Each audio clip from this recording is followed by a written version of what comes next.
We are gathered in the Oval Office for the National Religious Freedom Day, something very important and very special, and special to me and the people that are gathered around me.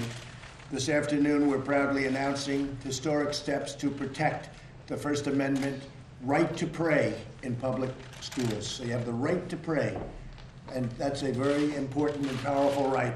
There's nothing more important than that, I would say. We're joined by the Secretary of Education, Betsy DeVos, Deputy Attorney General Jeffrey Rosen, and students and advocates from across America. And advocates they were. They've been calling and writing by the thousands, and you're representing that large group of people. In a sacred principle of our republic, that government must never stand between the people and God. Yet in public schools around the country, authorities are stopping students and teachers from praying, sharing their faith, or following their religious beliefs. It is totally unacceptable. You see it on the football field. You see it so many times where they're stopped from praying, and we are doing something to stop that. Tragically, there is a growing totalitarian impulse on the far left that seeks to punish, restrict, and even prohibit religious expression. Something that, if you go back 10 years or 15 years or 20 years, it was unthought of that a thing like that could even happen, that anybody would even think of something like that happening. That is why today my administration is issuing strong new guidance to protect religious liberty in our public schools. The right of students and teachers to freely exercise their faith will always be protected, including the right to pray. So we call this the right to pray. Is that a good idea? Good, right? You like that, right? 9 federal agencies are also proposing new rules to roll back discriminatory regulations. So we have rules to roll back discriminatory regulations on religious service organizations. And earlier this afternoon, my White House released a new memo to make sure federal funding is never used to violate the First Amendment, which is a very big deal. With us today is Hannah Allen, a high school freshman from Texas. Hannah, would you tell us what happened at your school with respect to you and prayer? Hannah? Thank you, Right. So, me and a group of students from my school wanted to pray for a former classmate's brother who had got hurt in an accident. After the prayer, our principal told us, "Don't do that again." So the next day, parents had called and complained. He told us that we could pray, but he said we had to hide in the gym or behind a curtain or somewhere away from everyone else. And I know that if this can happen in a small town in Texas, it can happen anywhere across America. And that's not right. No one should feel ashamed of their faith, especially in a school or anywhere. Well, what ultimately happened? How was that resolved? So we got with First Liberty. They've been amazing. They supported us the whole way. And they sent the school a letter, and the school complied with the letter and changed it. And now you're able to do that? We are. Good. Well, now it's going to be much easier yet, okay? All right? Thank you, darling. That was beautiful. Thank you very much. We're also joined by Marilyn Reims, a former teacher and the founder of Teachers Who Pray. Marilyn, if you could let us know. Well, good. Thank you very much. Maybe you give us a little bit about what happened. Yeah, so thank you. I'm Marilyn Reims. I'm the founder and president of Teachers Who Pray. And I founded Teachers Who Pray because I, as a teacher, believe in the beauty of every child and the unlimited potential that resides within. However, the students that I was getting weren't set up for success because they were so significantly behind grade level. And I taught in Chicago Public Schools for 14 years, and during that time we were losing students every year to gun violence. At one year it was like 32 students getting killed, and I was overwhelmed with the heaviness of the work. So I thought about quitting, and I decided not to. I was going to fight, and I was going to pray and uplift my spirit so that I can do the job that I knew God had called me to do. So I began praying with other teachers in the building who were like-minded, and we really support each other, built community, built more hope, built more joy in the work, despite it being so difficult. And we grew. Like right now there's over 150 chapters of Teachers Who Pray, because teachers need that spiritual support and guidance. And today I believe it's super important, because there is a myth out there that what Teachers Who Pray does and other organizations do for teachers, spiritual wealth, is not legal, and it absolutely is. And I'm here to tell teachers that we need to pray. If you're of faith, we need to pray. We need to buckle up and just do what we have to do for our kids, because they need us and they're dependent on us. And if we're not strong, we can't make them strong. So that's why I'm here.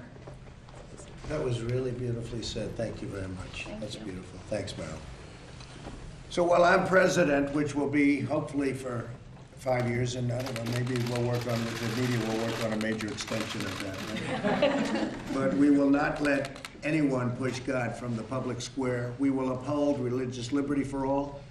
And I want to thank you all, and God bless you all for being here. It's a great time in our country.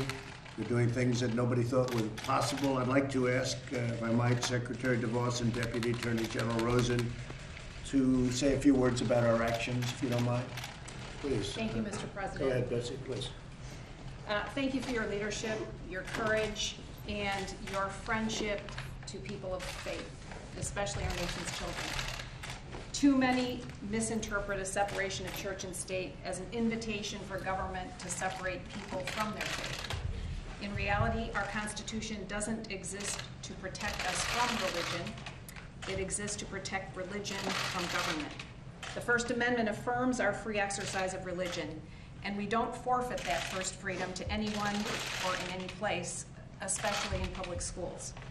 After all, it's been noted that as long as there are final exams in schools, there will always be prayer in schools. But thanks to your leadership, Mr. President, today we remind schools of the law with respect to religious expression, something that hasn't been done in more than 15 years. And where there are violations, we now make clear that the law requires states to establish a clear process for students like Hannah and Michael, William, parents, and teachers like Marilyn to report them. It also notes that the law directs states to tell us about any and all complaints as well. This administration and you is and always will be committed to ensuring all believers have the freedom to learn, to pursue our passions, to use our talents, and to live in accordance with the unique purpose that God has called us each to do. If we embrace that freedom, our faith will be a light no darkness can overcome. Thank you again, Mr. President. Thank you very much. Beautiful. Thank you, Betsy, very much. Jeff? Well, thank you, Mr. President, and thank you for your leadership on this really critical issue. There are the fundamental freedom that you've been supporting of Americans to practice their faith is so important, is so appreciated by millions and millions of Americans. And at the Department of Justice, we remain firmly committed to enforcing Americans' constitutional rights, including this one. And so that's part of why I'm very honored and privileged to be a part of today's announcement on the new guidance document about prayer in school. I think sometimes people don't appreciate that there are many, many Americans who feel called to pray during the day, and our First Amendment to our Constitution protects that. And sometimes I think there's a confusion about this issue as to whether it's trying to force people to pray who don't want to. But that's not what this is about. This is about protecting the rights of those who do to have the liberty to do that on school grounds. And that is protected by the First Amendment.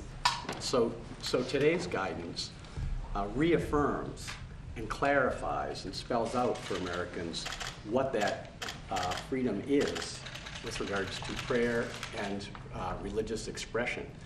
And I really think that the courage of people of faith, such as the folks we have here today, is really a reminder of how important our constitutional liberties are and of the great action that your administration is taking to ensure that they remain legally protected. And so again, Mr. President, I thank you and Secretary DeVos and the whole administration for the efforts to make this happen. Very good job. Thank you very much, Jeff. Paula, would you like to say something? Go ahead. Yes, sir. It's such an honor to stand here with you, President Trump, and with this amazing team and the policy and everyone who has made this. This is a huge thing. So we said it is a constitutional right, a First Amendment right. And President, you continue to be such a fighter for people's freedoms, for their liberties. As you often say, we worship God, not government. Perceived and perception has often been people have been bullied, harassed, stopped from practicing their faith. You have so many people that have walked out here very brave with horrific stories of being persecuted because they simply wanted to pray. And prayer, as we know, makes a huge difference. So thank you for standing Thank you for very all much. religious liberties. That's great. Thank you very much. Would anybody like to say anything? Go ahead. Can I tell my story? Yes, go ahead. Go ahead. So it all started when I walked in the classroom. It was Ash Wednesday, and I had my ashes on my forehead. And all the kids in the classroom was like, "Is that dirt on your forehead?" Because they don't know, because I'm Catholic and they were all Mormon.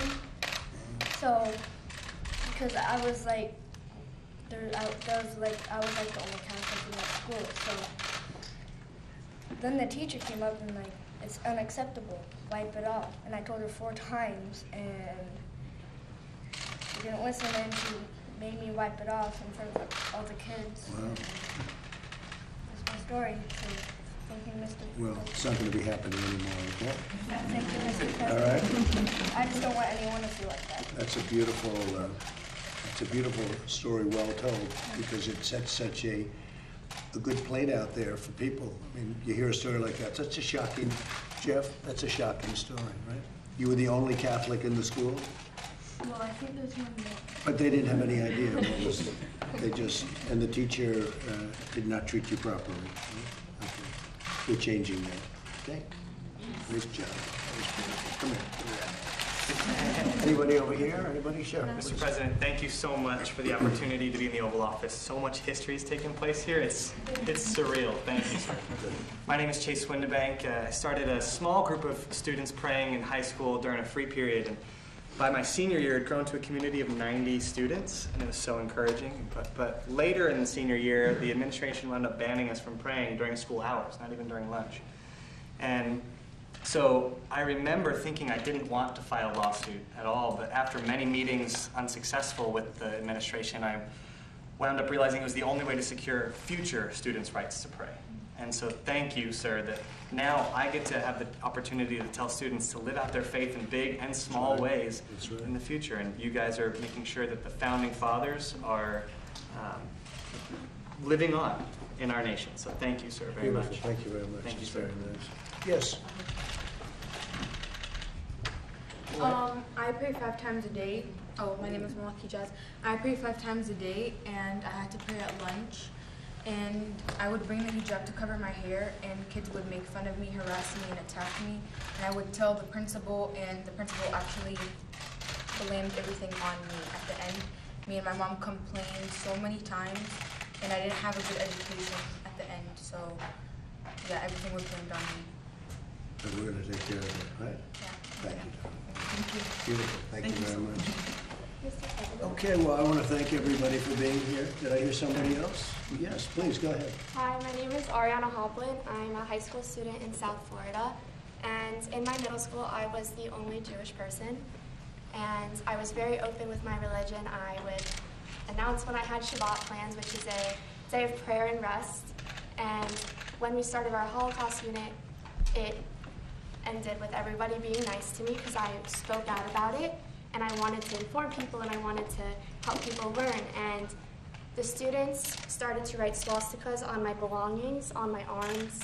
I was pushed and shoved in the hallway. They even went so far as to take my face and put it on Anne Frank's body. And it was sent around to 3 different schools. And I was terrified to say I was Jewish. And that should never be in anyone's mind. Anyone in school should be able to say, I am whatever religion I am, and I practice this, and I believe this. And it's been 3 or 4 years since middle school. I'm a junior in high school, and I've continuously fought for anyone to have the right to exercise their constitutional rights in school. And I just want to thank you so much for everything you've done, and for Israel, and for everything that you've truly done for all of us. Well, thank you very much. So beautiful. Thank you. It's working out better now, or is it sort of similar? Yes, my high school is extremely supportive of me. I go to Wellington High School, and they've helped me be a leader in the Jewish community now. Well, this is going to help too. Thank you. Thank you very much. Mr. President, Coach Yes, Kennedy, we Coach? talked a few times. I coach up over in Bremerton High School Right. in Bremerton, Washington, and I was fired for praying after football games. Right. And it's just so nice to have First Liberty representing me and having a president that has the guts to stand up for us. So I appreciate it, sir. Thank you, Coach. Hoorah. Good coach, too. He's a good coach. Mr. President. Thank you all very much. Yes. My name is Emily Cheney. I'm a sophomore at Eastridge High School, and I started a prayer locker at my school, and it really helped a lot of people who had different prayer requests. Just Where do you come from with that beautiful accent? Where do you come from? Pikeville, Kentucky. Kentucky. Oh, we love Kentucky. We love Kentucky. I started a prayer locker at my school, and it helped a lot of kids who had many different prayer requests, just to let them know that someone was there for them and cared for them.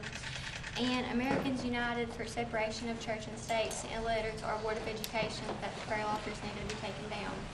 And whenever my teacher told me and my school was notified that I had to take my prayer locker down, I was heartbroken, because I had like 10 prayer requests a day, and that was, I just feel like it really helped move in our community and our schools.